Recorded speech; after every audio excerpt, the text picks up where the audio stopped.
Alpha Omega.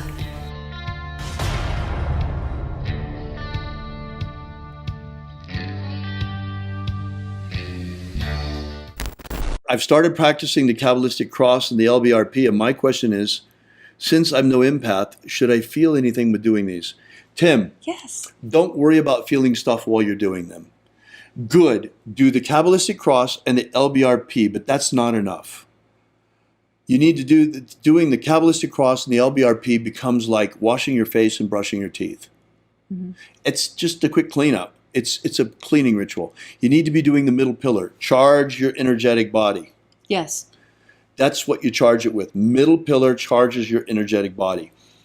The other one, the LBRP and all that, is just to clean up before and afterwards. But if you're not charging your body, it's like buffing and waxing your Lamborghini day after day and never taking it out for a test drive, never driving it, never What a turning on the crime. engine. Crime. It is. Don't expect to feel too much, because especially in the beginning when you're doing the LBRP, don't worry about it. You don't expect to feel anything particular. Now, when you're doing the middle pillar, what you want to feel is you want to feel the vibration of your voice through your entire body, all the way down to the tips of your toes, the tips of your fingers, and the tips of your hair. You want to vibrate everything. It reminds me of the times when I have been at a rave and found myself dancing with the speaker. It has that same deep resonance, pulsating resonance to it without the ringing of the ears. It's really quite nice. Now, bear in mind that when you're working with middle pillar, you're working with Sephirotic energy, which is different than the active energies of the paths. This is another way, a Hermetic way of saying the same things that the Buddhists talk about yin and yang. Yes. The two different qualities of what they would call the chi, which is really the God force energy, which is Holy Spirit, which is prana, which is mana, which is all of these different Luke's things. mana, prana, chi, mojo, juju. It's all one juice. It's Right. life force that we live on. Yes. Yes. So, what you're going to notice is that over time, you begin to get these little explosions of energy, not during the ritual, but during the day. During the ritual, just pay attention to your physical sensations. Right. Get your whole body vibrating. Then, during the day, don't look for it during the middle pillar, because it's not going to happen. Middle pillar uses the magnetism of your body. It's the magnetic quality of the God force, the yin quality of the God force. And what you're looking for are the outrushing yang outbursts, the spontaneous waves of shine that come over you.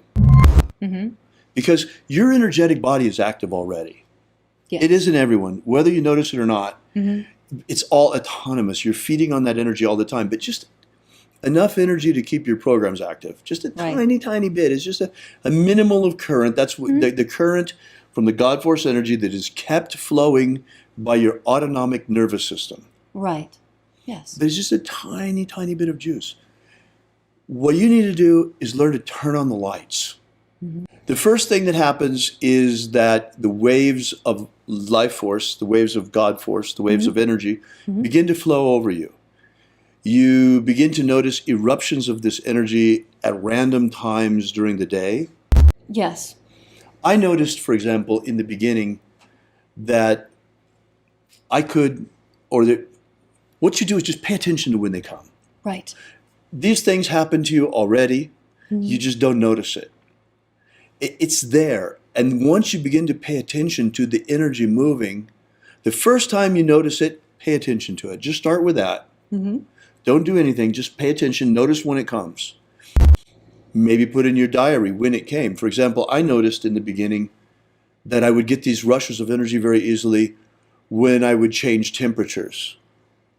Like if I would go outside, I was living in Europe at the time. If I would go outside and it was really, really cold outside, and then I would come in afterward. Right. Then all of a sudden you get into that warm after you've been in the cold, and it's like, whoosh.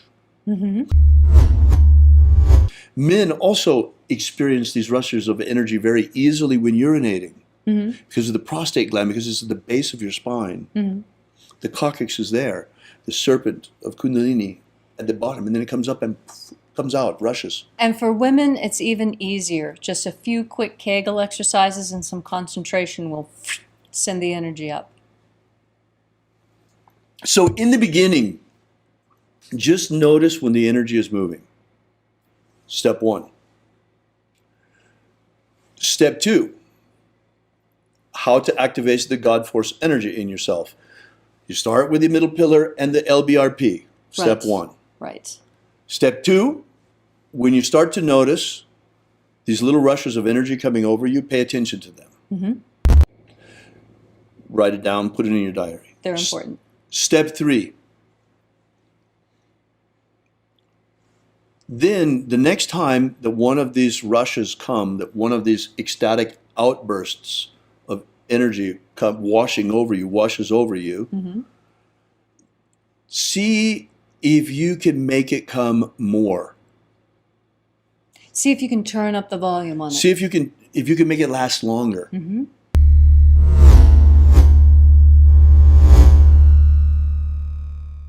Or if you get one outburst, see if you can get another one to come. Right. Try to get a second wave to come Mm-hmm. and see what happens. And take your time to relax into the waves and really look at their quality and how long they last and all of that. Mm-hmm. Because what you're trying to do then is, once you've become aware of the God Force and you're reconnecting with the God Force, you're trying to bring that energy under your will so you can control it. Yes.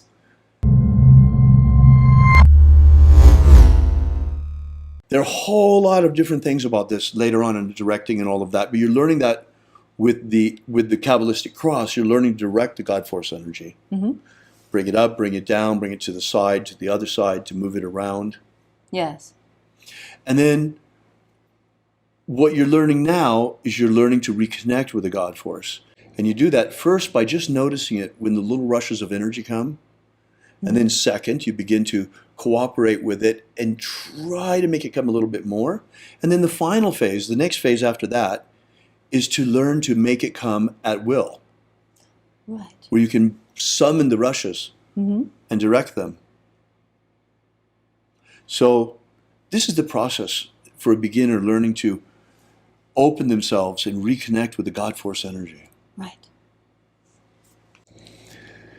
So let's see what we've got here. Any other questions here? Oh, it's President Griffin and First Lady McQuade. God bless you, Ben. You're such a sweetheart. Yes, everybody thank is. you. Everybody, you're also loving. Thank you so much. We really love you a lot. That's why we're here. Yeah, is there a limit how much life force a physical body can handle, and what happens when that limit is reached? Good question, Yintel. And there are limits, and it has to do with how strong you are energetically. Mm-hmm. It's like anything else. If you go into the gym and you try and bench press 350 pounds, you're going to hurt yourself. Right. You're Right. probably going to choke your full self if there's not someone there to help you get it off your neck. Right. But the best you're going to get out of it is a hernia. Mm-hmm. But if you stay at it, we just showed a video of Lou Ferrigno in our video today. If you haven't seen it, make sure you watch our premiere today. We've done some really interesting things with some footage from last month's Spellwork Mastery class. Mm-hmm. And Franco Colombo, one of my favorite bodybuilders, recently passed away, so we put a little tribute to him in there. So if you train like Franco Colombo, and you train every day and every day and every day, you're going to turn into a beast like Franco Colombo did. Mm-hmm. And if you train energetically every day, doing your middle pillar training and strengthening your energetic body and learning to shine, you notice that you begin to shine more and more and brighter and brighter. Yes. And then there are, for those who are really strong already, advanced alchemical techniques which just really open the floodgates. Mm-hmm. But you can't use those techniques until you're strong enough. They would hurt you. That's why we don't teach these things out in the open publicly on our public videos, or we don't teach these things even in the lower grades of the Golden Dawn. We teach you how to strengthen your energetic body, how to get stronger, how to shine, how to reconnect with the God force. And then the more advanced techniques that might hurt you if you're not trained and ready for them, we save for later. But no, you're not going to hurt yourself. And how much, not with the middle pillar and the LBRP, certainly not. Mm-hmm. So how much limit is there? How much life force a physical body can handle? Depends on how strong you are. Mm-hmm. There's no way at 20 years old I could handle the life force that I shine constantly at 64. It's really, really quite amazing. All right, so this fourfold breath business. I focused on practicing the fourfold breath over the past week, and as far as I understand, this is a building block for future practices. Could you explain some of the applications of the fourfold breath later on?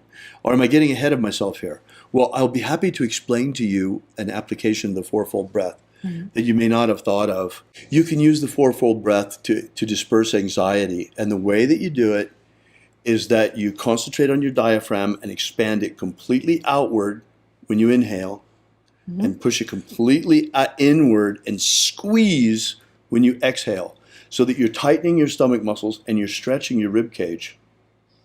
And this kind of physical motion combined with the fourfold breath is incompatible with anxiety. You're going to notice the anxiety just flow from your body when you try this. And if you can remember the fourfold breath and the way it calms anxiety, if you ever happen to get pulled over by the police, you'll find that you are very logical and calm and things go very much according to plan. Very much according to plan.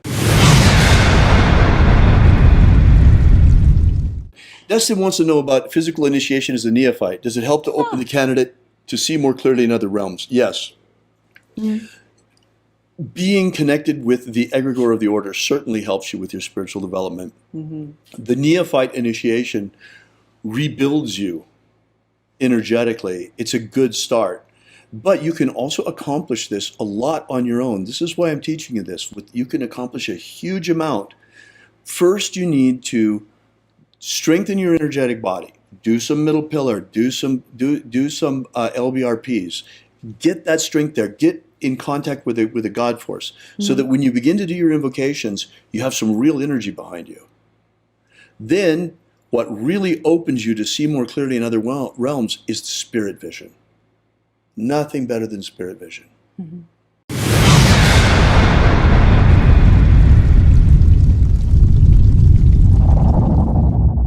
The Illuminati have cast a powerful spell on the peoples of the earth. And while many still sleepwalk like zombies in a trance, they have prepared everything nearly to enslave humanity under a new world empire. Of our hearts, the power of our magic, and the strength of our numbers, we still can break the spell put on our people.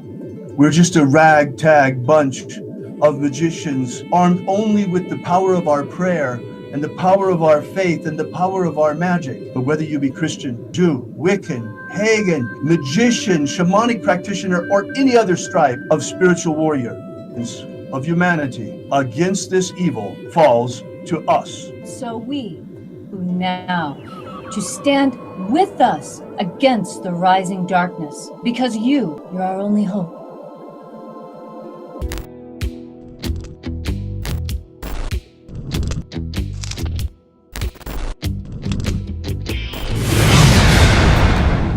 Have you ever wanted to gain real magical abilities so you can become the master of your destiny? Do you wish you could get the ancient secret key for free so you can build the life of your dreams? If you've wanted more out of life, to become all that you can be, physically, romantically, financially, spiritually, then you need to take action and get this right now. That's right, and for free, but it won't be available for much longer. So go right now to thescienceofmiracles.com and get started. Achieve the prosperous life you want for yourself. Gain ultimate life mastery. Also find our daily ritual live stream. That's right. Every day, starting at precisely sunrise Pacific time, you are invited to experience first-person shooter magic you'll find nowhere else on the web. Yeah, it's pretty cool. And It's not only unique in the way that it's presented, where you're live right in the middle of the action of the ritual, but what's even cooler about it is the ritual is written in the first person perspective of Jesus Christ. This comes from a manuscript that archaeologists found in Egypt. And they say that it comes from very, very, very early Christians, but the Christians themselves, those early Christians, say it was actually written by Jesus and was the secret magic he taught his disciples. Regardless of who wrote it or who practiced it, we have picked it up, dusted it off, and we are taking it for a test drive, and you are in the passenger seat for the whole thing. You bet. And it's really quite amazing. You're going to check it out. I mean, until now, after it was discovered, this manuscript has been in the hands of scholars. This is the first time it's really in the hands of magicians and being brought out and brought back to life.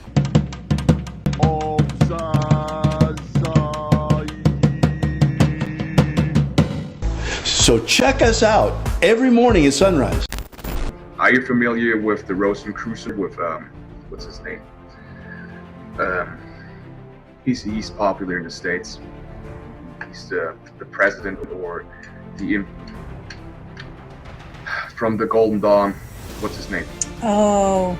David Griffin. David Griffin. David Griffin. David Griffin. Have David Griffin. I saw an email yesterday that he sent out about, you know, there's a magical war going on. Demons of the infernal realm. All of them. There is really a magical war going on.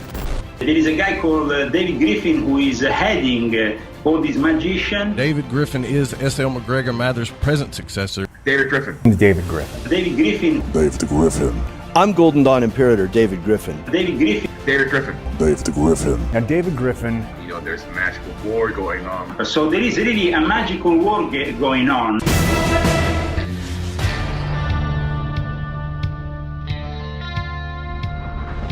Alpha